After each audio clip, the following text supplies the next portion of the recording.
טוב שבת האחים גם יחד הנה מה טוב ומה נעים שבת האחים גם יחד הנה מה טוב שבת האחים גם יחד.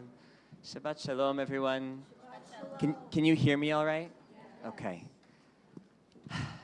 I want to welcome and thank the two of you for being here today, Robbie Damelin and Shiri Orion, who are here with us from the Parents Circle Families Forum, an organization, as I said just a few moments ago in our service, formed and developed and led by Israeli and Palestinian families who have lost close family members due to the conflict. And as I shared with you from the Bima, we had an exchange, our staff and the two of you in the last 10 or so days about whether or not this trip was still going to happen and whether or not it was right, if our community could handle this visit and this message. And I'm so grateful that we said yes, and I'm so grateful that you're here. And I know that in a time like this, as we're following the headlines and we're keeping track on friends and family who are in harm's way, it can be a time of hardening the heart and closing ourselves off to the total human experience that is front and center in this moment. And as I said just a few minutes ago, if there's anyone in the world who has every right to hate the other, it's you and your colleagues and the other families who are part of this organization, and yet, crucially, you've insisted that there's another way, that there's a different way. And that's the message that I hope and pray that will open our hearts and ourselves up to this afternoon as we listen to your stories, the crucial work of your organization, work that if there's any hope for a future for Israelis and Palestinians without violence, you all will help lead the way towards that future. So as we open our hearts to the message that you're going to share about the organization and the personal stories, and of course, what it means to hold these stories in this particular moment, we're grateful and we're here and we're listening. Thank you, Rabbi. For those of you standing in the back, there's seats up front. There's two up here. There's some seats up here. Oh, you guys are so good at this already. Yes. Can you hear me better now? There we go. Thank you for welcoming us today.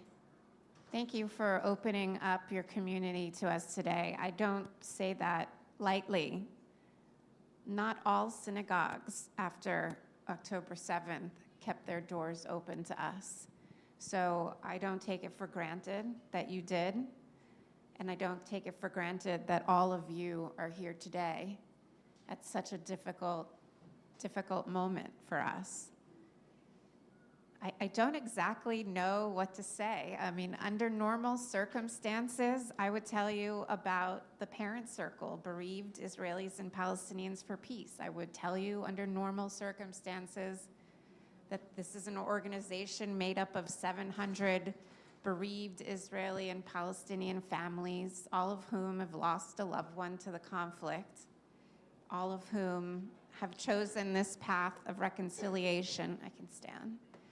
Have chosen a path of reconciliation rather than revenge. Under normal circumstances, I would list off all of our activities, all of our projects, the dialogue meetings that were, cruelly taken out of Israeli high schools by the Israeli government. I would tell you about our women's group, or more than 50 bereaved Israeli and Palestinian women who come together on a regular basis to amplify the voices of women in conflict resolution.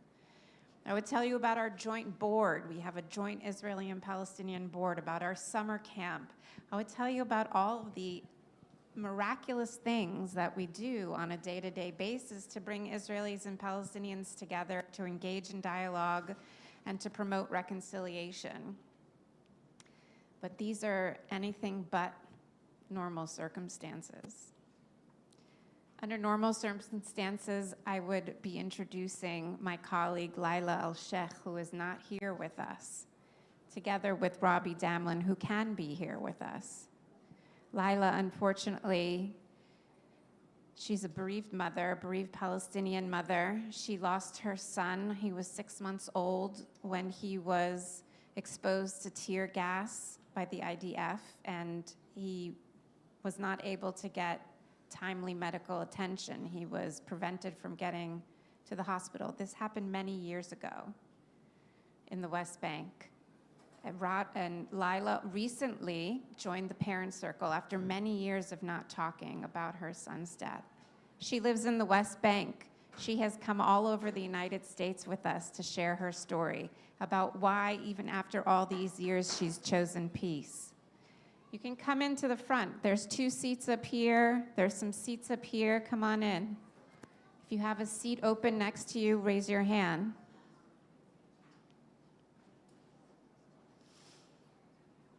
Come on in. There's 2 more seats up here. I was just telling everybody about Laila Al-Sheikh, who's our Palestinian member, a bereaved mother who couldn't be with us here today because the West Bank is sealed off. So there are no airports that she can get to. Usually she flies out of Tel Aviv, out of Ben Gurion Airport. Sometimes if she has to, she can fly out of Amman, but that is not possible. They cannot leave even their villages. So Laila sent something for me to read, and I will do that. I'll do that in a minute. When I was thinking about what I'm going to say now, because obviously since October 7th, normal circumstances don't exist.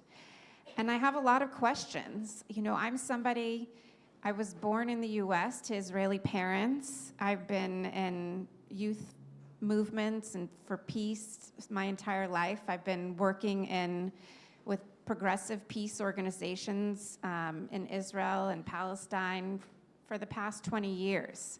I've devoted a good portion of my life to the peace movement. And I believed in it, and I believe in it. And since October 7th, I have a lot of questions.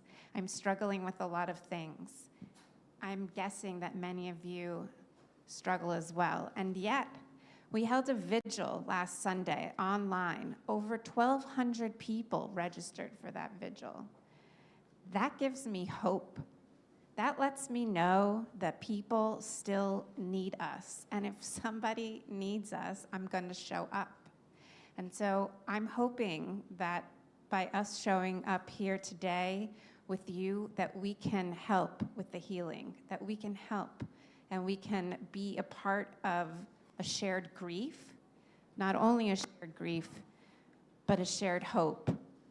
And when somebody asked us today, has your message changed? Has the message of the parent circle changed? It's not changed, but it is at its absolute most basic level, and that is we do not want any more bereaved families.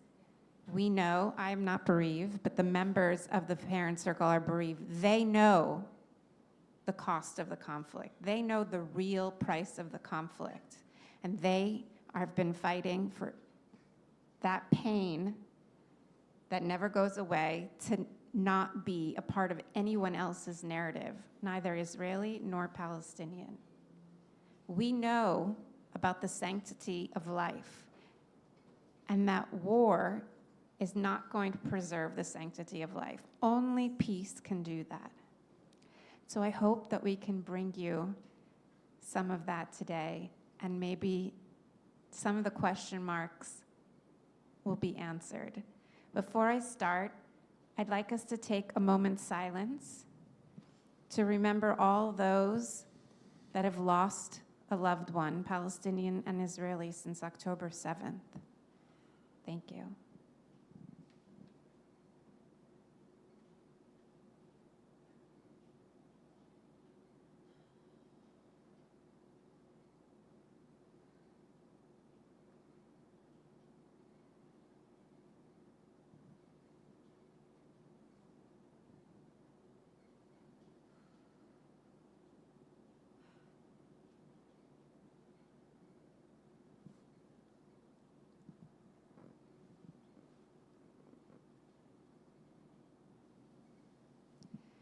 This is the message from Laila Al-Sheikh, bereaved Palestinian mother who could not be with us today. Hello, everyone. I hope my words find you all well. Usually when I speak, I tell my personal story, but this time I want to talk about the thousands of people who were killed in this war on both sides. I talk about the wounded and the missing, about the people who lost their homes. These people were not able to tell their stories, and perhaps they will not be able to do so.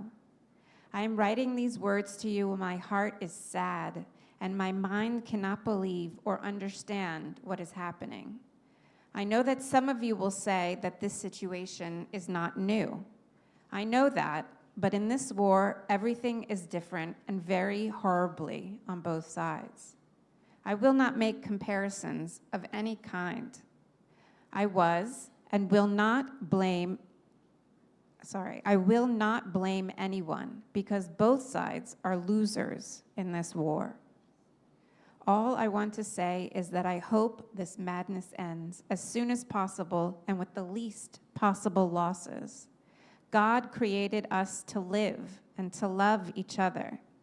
It is time to work more seriously to reach reconciliation and find a solution to this conflict. All the best. Thank you, Laila.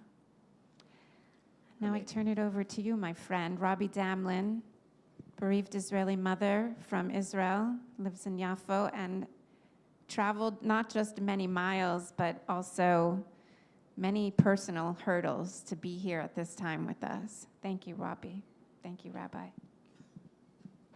Well, I don't actually, it's very unusual for me not to know what to say. But I spent the whole week arguing with myself if I should come or should I stay at home and be with my family and stay in my safe room and not, and listen to these terrible sirens. I've come to the conclusions that sometimes I'm more frightened of the sirens than I am of the bangs. And you get, I have an app on my phone, can you imagine, that plays a little bit of music to warn me that there's a siren and that there's a rocket over in my area. And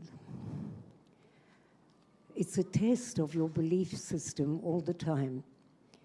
But I'm not Vivian Silva, who lived on Kibbutz Be'eri, and I'm not Vivian Silva, my dear, dear friend, who's been active the same amount of time as I have, and is now a hostage.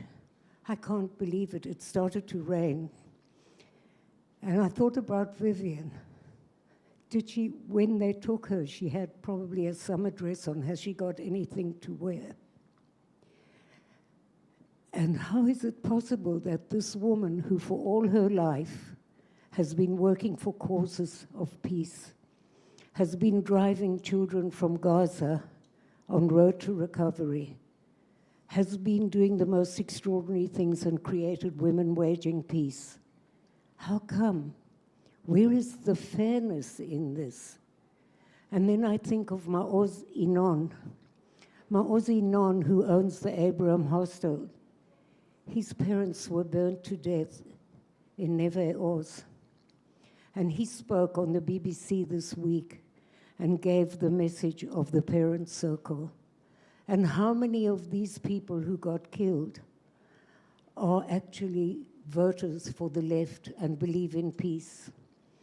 And so all of this goes around in your head all the time.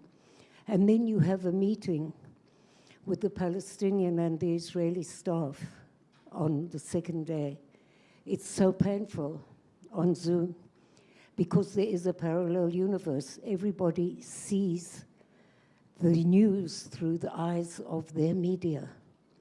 And so nobody knows exactly what's going on. And actually, the atrocities took several days for people to really understand what happened. It is beyond any kind of belief. It is barbaric.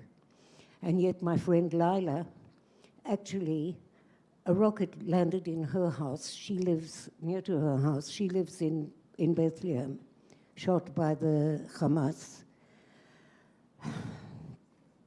It's all running around in my head, but I know what we're doing. What we're doing is the right thing. Because let me tell you, friends, there is the fear, the DNA of fear in the Jewish mind, which can very often create, this fear creates hatred, and the hatred creates violence. And we have to stop the cycle of violence. We have to. You know, when the army came to tell me that my son David had been killed by a Palestinian sniper, one of the first things that I said is, you can't kill anybody in the name of my child. And that was something that was almost prophetic about what I was going to do the rest of my life. And I almost very soon realized that one Palestinian killed my son, not the whole Palestinian nation. And please, what the Hamas does is not an indication of the whole Palestinian nation. Don't even go down that road. Don't think that there's any revenge that will ease the pain that we all feel. If there was a revenge, I promise you I would have done anything a very long time ago to bring David back. But that's not possible. So you make a choice. What are you going to do with the rest of your life? In many ways, when I think about it, I've had the most extraordinary life. You know what gratitude it is to be involved in the transformation of somebody's life from hatred to and bloodshed to understanding that this is not the road to take, and that the sanctity of human life is more important than anything you can come up with. I know that it's very hard for all of you to even begin to think in terms of how can we see that sanctity of human life? How can we make a difference in our community? What should we be doing as Jews? Where is the DNA of the fear? What do we do with all of that? How can we make a difference now? I can tell you that every single one of you should write a letter to free the hostages. There are children and babies and people that an old man in a wheelchair aged 85 is a hostage. Can you believe it? If he's still alive, I don't know. But that isn't a cause for revenge. You're not helping by taking sides. You're not helping by not recognizing the occupation, by not recognizing that people have been kept in prison for so many years without freedom of movement. You know that the whole of the West Bank now is completely closed off. There's a closure. They can't come out. And the settlers have decided that this is the right time to take revenge and do whatever they like. And they have killed something like 60-something people. Just think about that, and there is no accountability. You know, we talk about the atrocities that happened, but also think about Huwara, that village that the settlers went and burnt people in their homes. We can't go down the road of comparison of suffering. We really can't. But we have to find a way to talk to each other. I'm not sure. There needs to be a long period now of quiet. This will end. This will end. I don't know how. I don't know, I'm so scared of all the retribution that will happen when the soldiers go in to Gaza. How many more mothers like me will there be? I know in my heart that we are going to form a group of women to talk to the mothers. Listen, to be a mother in Gaza, can you imagine what that is like now? Can you imagine what it's like to drag your children to the other end of the country without water, without food, and nowhere to go? There's no shelter. Imagine that. Imagine what it's like for a mother who lives in Sderot or in Ashkelon or in one of the villages nearby to Gaza. I heard a story on the radio of a mother who had 3 children in Sderot, and she had to find a way to get into the shelter. She had 15 seconds to get to the shelter, but she has 1 child in a wheelchair, and she didn't know what to do. Think about these things, think about what happens as a result of this madness. And please, don't look at the Palestinian nation as Hamas. Don't look at the Israeli nation only as the settlers. For I tell you that the settlers are doing the cruelest things that are possible, and they are not accountable. They are not accountable. And so I chose in my own life, after David was killed, David was a student at Tel Aviv University, and he was studying for his master's in the philosophy of education.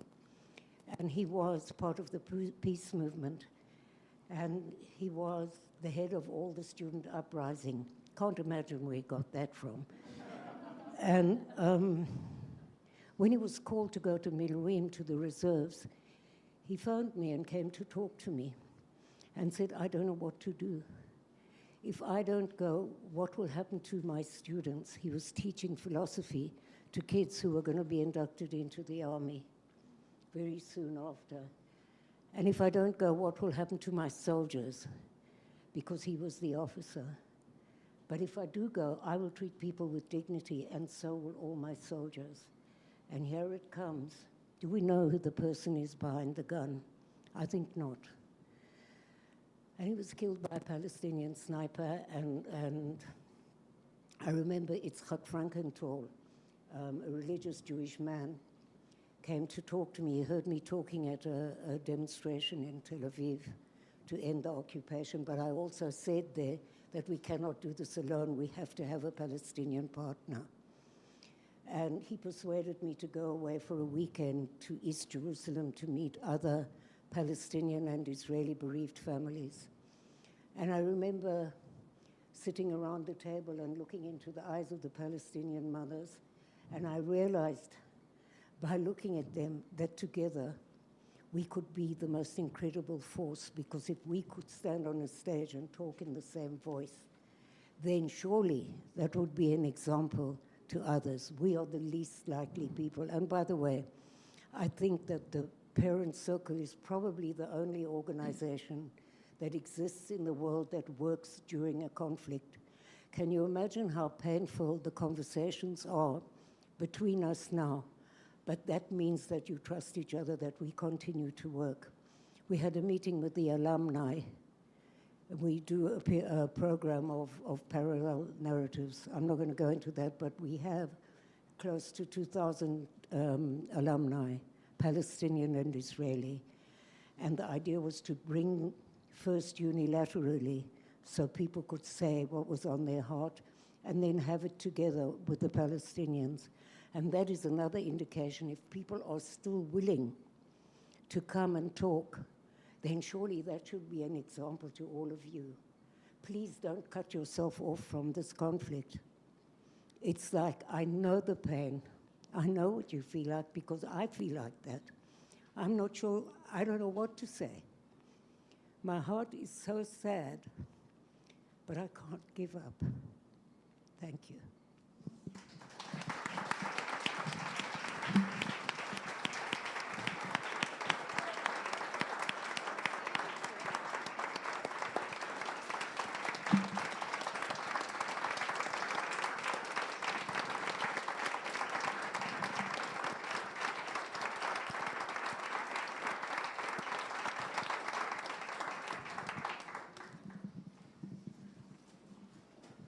Robbie,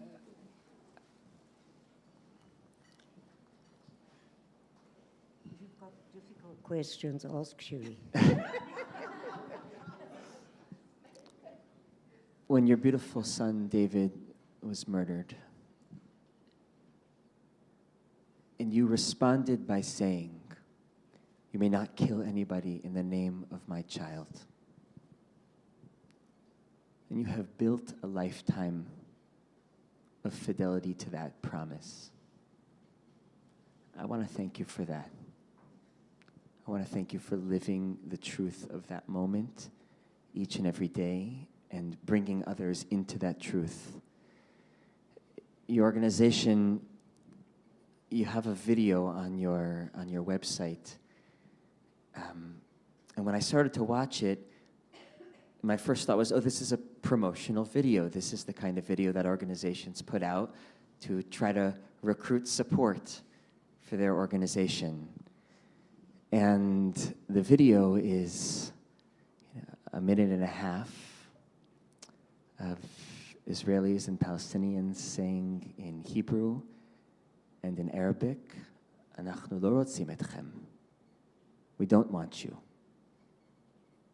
And it took me a moment of hearing that again and again and again in Hebrew and Arabic to understand this isn't a promotional video asking for the support of the organization. This is the core message. We don't want any more bereaved parents. We need to figure out how to create a society, a vision of a shared future, a vision of the realities, the facts of the realities of an Israeli and a Palestinian society intertwined with one another that learns how to treat each other in a way that doesn't add to your organization. I want to say also, I'm sorry for the losses you've experienced right now, the Idnon family, and for Vivian, who's held hostage. And I pray that she's returned in safety and without harm, and that you get to hug your friend again and return to doing the work that you've been doing with her for many, many decades. Robbie,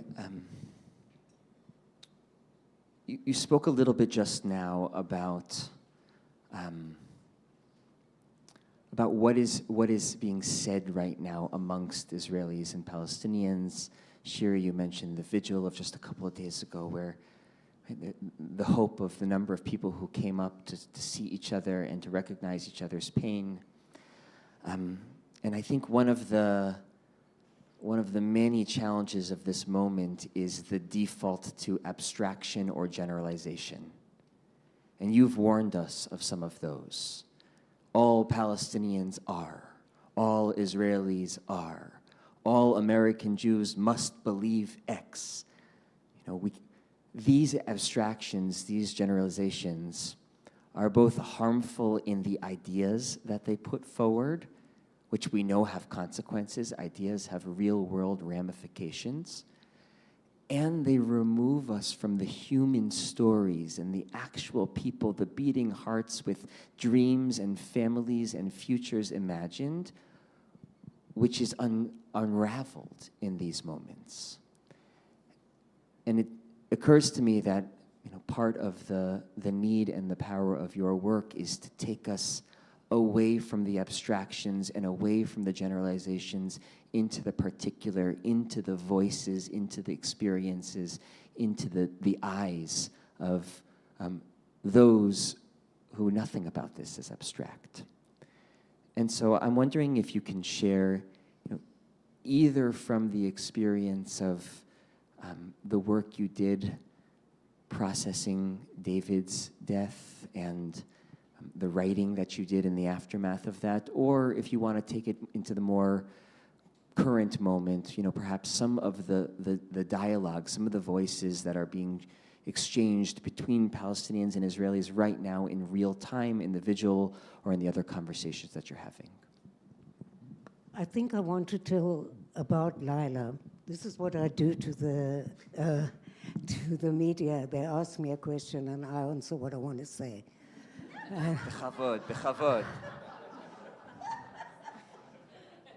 I've been doing this for a long time because since last Saturday, I think I must have done maybe 30 to 40 interviews all over the world to journalists. And I really wanted to talk about Laila because she's not here. And I need to be her voice because her voice of transformation is also quite incredible. We went to do a meeting in Jerusalem maybe, I don't know, 4 or 5 months ago. And because we told our story and there were people from Combatants for Peace were also there. And it's your friend Chen. And he told the story of when he was an officer in the army, he didn't allow a car with 6 children in who were sick to come through the checkpoint.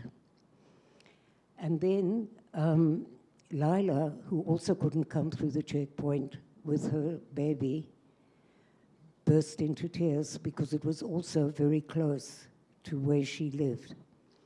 And of course, it wasn't the same incident, but it was a very similar incident. And she was weeping.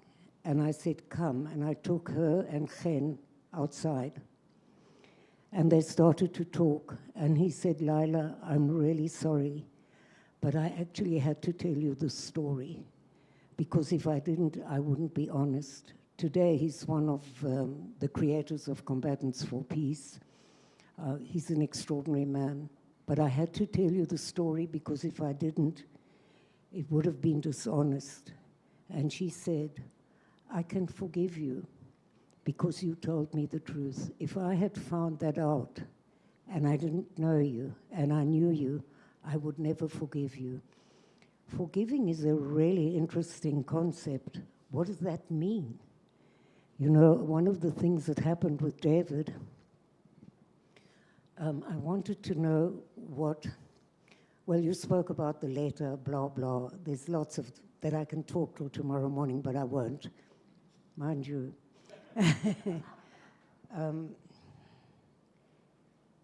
It's about what is forgiving, you know? What does that mean? You have to ask yourself that question because it's a very interesting variety that you get from people when you say, what do you mean when you forgive? And we went, I wrote a letter to the family of the man who killed David because I told them about David, I told them about the parent circle, that we are more than 700 families, and that we see as a vision, a long term, to create a framework for a reconciliation process to be an integral part of any political future peace agreement. Because we signed all kinds of stuff, haven't we? And all it is really is a ceasefire until the next time. And I told them that we needed to meet. Much of this you probably will have discovered by now that I have an extremely dominant South African accent. And that is because I was born in South Africa and very much influenced by the Truth and Reconciliation Commission and being in the anti-apartheid movement. And so I said to the parents, we need to meet. We owe this to our grandchildren and children. And of course, I'm not the most patient character in the Middle East. I imagine that I will get an answer within days. It took 3 years, and I got an answer to say that I'm crazy. You see, I don't say mad anymore. Why? Because this is the nuance of languages. Remember about languages, because if I say mad to you, it means angry, maybe. Crazy is majnoon, you know, a little bit off. And that I should stay away. Sorry, stops here. I had a feeling. I don't know where it came from. Excuse me? Tomorrow might be someone's birthday who is wearing pink, and so we've arranged for a little surprise.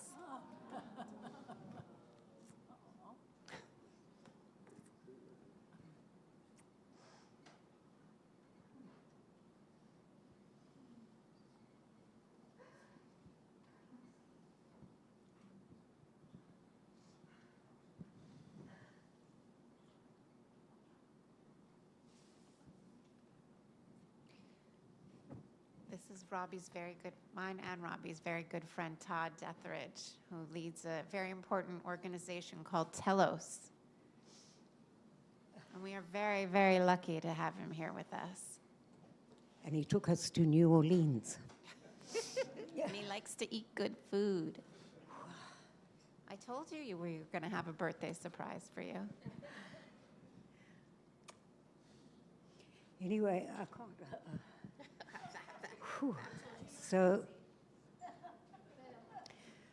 So I have no idea. What was I saying? You wrote a letter to the sniper. So I expected to get, like the next day. But of course it took 3 years, and this man wrote me back and said I am crazy and that I should stay away from his family, and that he killed 10 people to free Palestine. And here comes the lesson of restorative justice. What does that mean?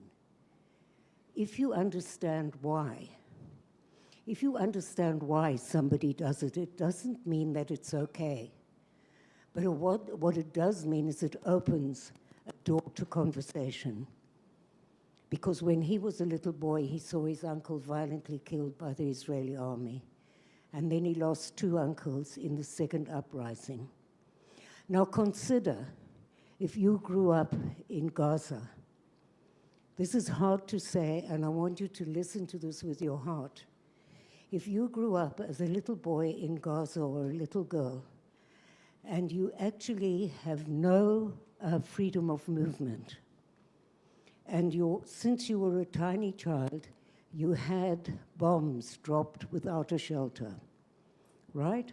This is not condoning anything. Okay, so what comes out of that? What are we doing to our children, and what is the aim now of this organization? We have to get to talk. We have to introduce the sderot to Gaza. How impossible that is going to be, I don't know. But it's part of what we have to be doing, because this will go on and each generation becomes worse. It's like the settlers. Each generation of settlers becomes more violent than its parents. That's the abused syndrome. And so please, I ask you, I'm just going to say one thing, because now I'm so happy to see Todd, that if anybody has any questions, please do that. And I thank you for opening and for listening and for caring. Amen. So, Robbie, we're gonna take a few questions so that we can get you and Todd, so that you can answer whatever you want to answer. So know that, questioners, whatever you ask, but also so that you can get to your birthday surprise and give and receive another hug. But we have time for a few questions, and Elise will come around with a microphone. If you're comfortable using it, please do speak into the microphone, because we also have community and friends listening in virtually, and that helps. Thank you. Hi, thank you for coming. I know that you've been attacked by the present government who's prevented you from meeting. What are you doing now as an organization to try to engage despite the opposition of this relatively fascist government? So I'll give Robbie a little break. She deserves one. It's a great question. Like 2 weeks ago, I would have planted you there. I actually asked her beforehand to ask the question. Did you? No. Oh. I wouldn't put it past you. So had this been 2 weeks ago, I would have told you, or I don't even know what date it is, but before October 7th, I would have told you about how the Israeli government had kicked us out of Israeli high schools. Our dialogue meeting program, which brings an Israeli and a Palestinian to speak in high schools. And for most Israeli high school students, it's the first time that they've met a Palestinian just as a human being, and have an opportunity to talk to them, and not by any coincidence right before they're going to the army. That meeting, that program was stopped, was targeted specifically by the Israeli government, and we were forbidden to go back in. More than 100 teachers and principals the very next day signed a letter saying, we want you in here. The protest movement every Saturday night asked us to give a dialogue meeting. What is the Israeli government so afraid of? How can this be? How can people like Robbie or people like Bassam Aramin, who lost his 10-year-old daughter and spent time in Israeli prison and is now talking about peace, why is that so dangerous? What is the Israeli government so afraid of? And we are fighting that. We were in the midst of fighting that in a heavy judicial process and in the media. All that is now on pause. We will have to go back into Israeli schools. Look, there's going to be a lot of work to do. This is a setback in many ways. The crack in people's psyche that is so small and difficult to get into under normal circumstances is now sealed shut. So there's a lot of healing work to be done. There's a lot of recovery. There's a lot of repair. And we're going to have to forge a new way forward. So we know what we still believe in. The path of how you get there isn't as clear as it was a few weeks ago, but we still know where we're going. We still have our compass. The summer camp. What about it? They try to stop that. You go ahead. Yes? Go ahead, tell about Tomer. It's very interesting because nobody knows actually what's going to happen with the government. I have hopes that it will not be around for long. But they tried also to stop our summer camp. Can you imagine kids aged 14 to 18, 50 kids? I had 2 grandchildren there, and one is a really spoiled brat. He's been to London and all over, and Harry Potter and all this stuff. His grandmother schlepped him there. And, but he came to the summer camp. He did this after the ceremony that we do every year on Memorial Day.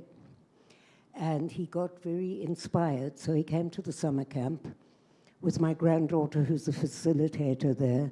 And he said, you know what, Saftush, this is the best week I've ever spent in my life. Isn't that extraordinary? And it shows you that from not knowing each other at all, they are now in contact all the time, and there's going to be a program that will go on throughout the year. And these same kids on the 21st of September came to the United Nations in Jerusalem and signed a charter of nonviolence and of reconciliation. There is hope. There's a question here. Elise. Thank you. You started to answer what I've been dying to ask you, which is about the education of children. So you've had this camp, you were working in Israeli high schools. Was there a parallel program in Gaza or the West Bank, and are there programs targeting younger children who might not have that locked-in mindset yet? And I guess, how do you get back to that place where you can do these educational programs in both schools? Me?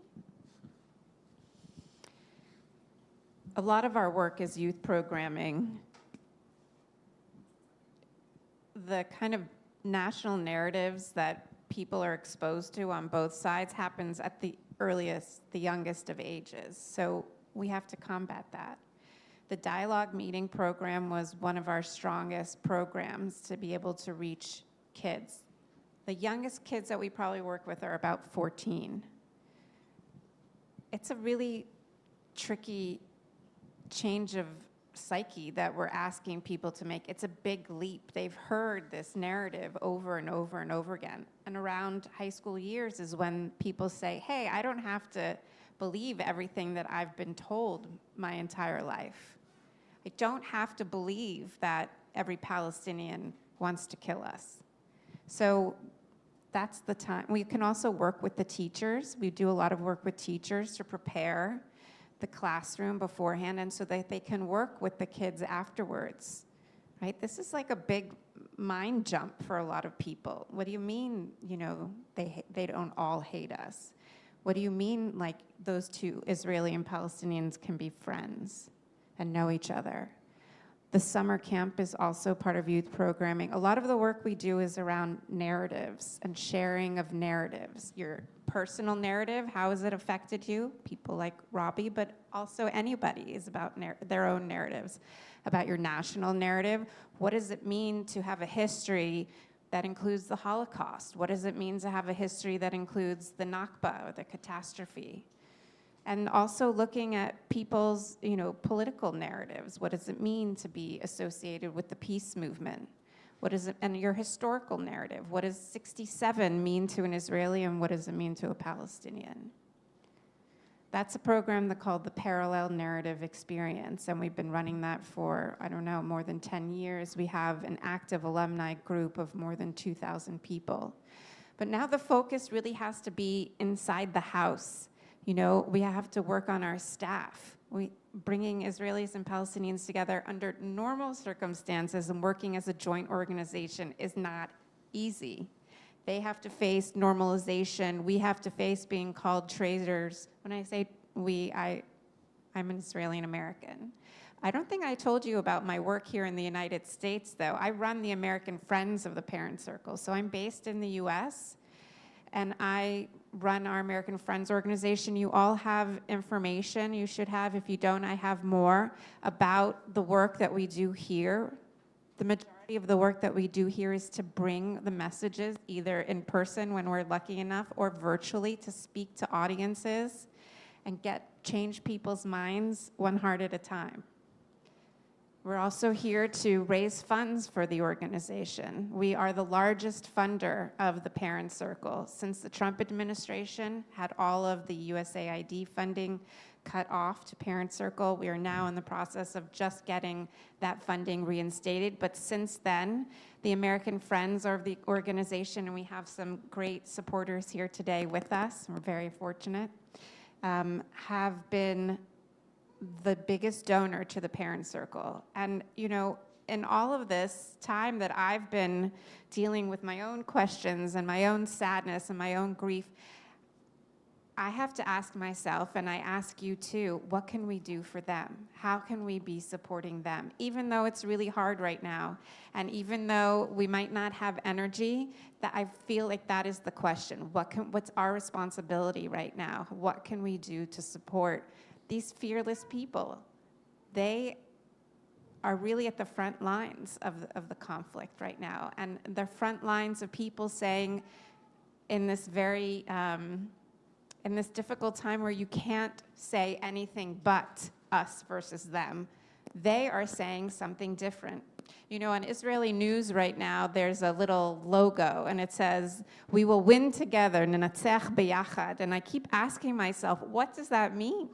What does winning look like to you? And there is no winning. Like Laila said, we are all losers in this. So please, ask yourselves, I have to ask myself too, how are we going to support Laila? How are we going to support Robbie? What can we do in our little lives to make that possible? I think we're going to have time for one more question. I want to thank you, Shiri, for that invitation. You know, helplessness has been one of the dominant emotional experiences of the last 2 weeks. And the two of you have offered us ways to move through helplessness, right? It's not a one-size solution. It's not fixing everything all at once, but supporting the work that you're doing is a way to move from helplessness into action. And Robbie, as you said, writing letters to have the hostages freed immediately, to our Congress people. These are actions that we can take in a time in which it feels like there's nothing to do, and yet there is what to do. Let's take one more question. Sylvia.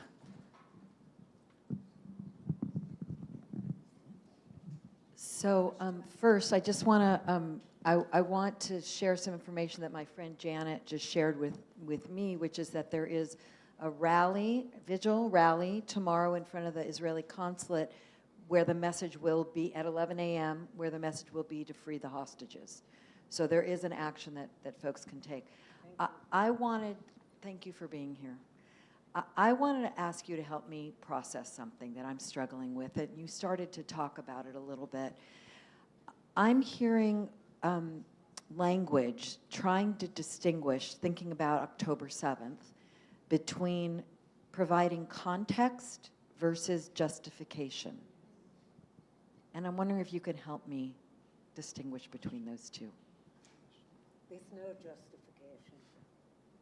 There cannot be justification for any violence. There can't be justification for what the Hamas did. Nowhere. They can understand why. That's something different. It doesn't mean, it's like on a personal level when I understood that the man who killed David, why he did it. It's not that I condoned it, but it's that I understood why.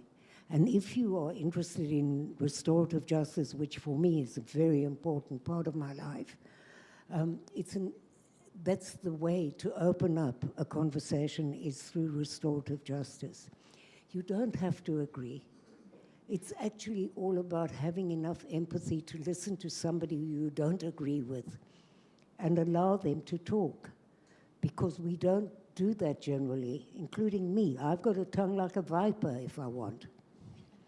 But it doesn't do anything. It just closes everybody down. It's very difficult to know now. It's so raw. This is one of the reasons I was so scared to come here.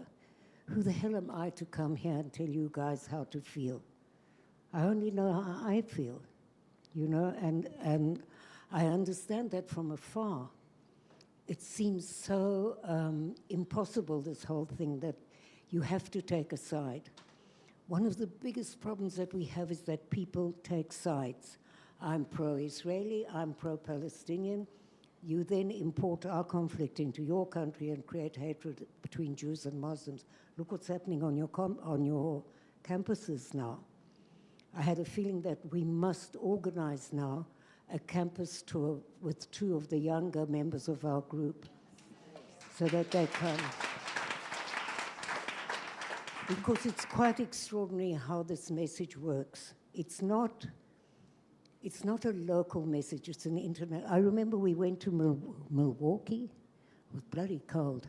We went to Milwaukee, and the Jewish students hadn't spoken to the Muslim students at all.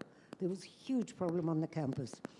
And I was there with Bassam, and after we spoke, they came to talk to each other for the first time. That's not the universal panacea. What it is the beginning. And somebody then has to work with them. Because half of these kids, I promise you, they couldn't find Palestine on a map. And now everything is terribly raw. But I think if we had something like a campus tour like that, it could alleviate some of the problems. I remember doing a talk in Columbia University. You see, I told you can't shut me up. No desire to. No desire to. In Columbia University, and the Jewish students sat on one side and the Muslims on the other. Firstly, everybody said, don't go. So I said, why not? I want to go. That's exactly where I should be. And so I sat on the stage, and all the Jewish students had like computers, they're waiting for me to say something wrong. And so I said, no, you could see, it was in the air. So then I said to him, look, why don't you take all your belief system, take all your religion, take all the things you think you know about Israel and Palestine and put it on the chair next to you, and let's talk to the heart. And it worked. It's not, of course, ongoing unless there's somebody who takes it from me and works with that group. But you'd be amazed how people can have that emotional breakthrough and recognize the pain in the other through the story, which is most of what we do anyway.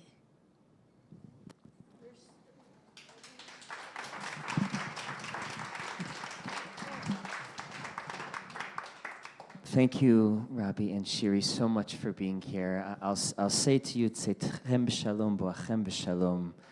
May you go in peace, and may you return to our community in peace. Rabbi Brous had told me that after you came, something like 10 years ago, to our community, that she said to you, every time you're in LA, you have a seat at our table and amongst our community.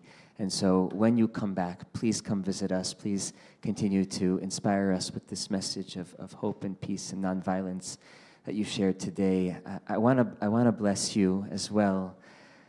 These words are written in Tehillim, in Psalms, about God. Right, but God doesn't have hands. We do. We are God's hands. It says in Tehillim about God that God is that God is the healer of broken hearts, and God binds our wounds one at a time. That's the work that you all are doing. You're bringing healing to the broken heart, and you're binding wounds one at a time. It's sacred work. It's God work. May you be blessed as you continue to do that work. May the work of your hands bring about the peace we all yearn for. Shabbat shalom.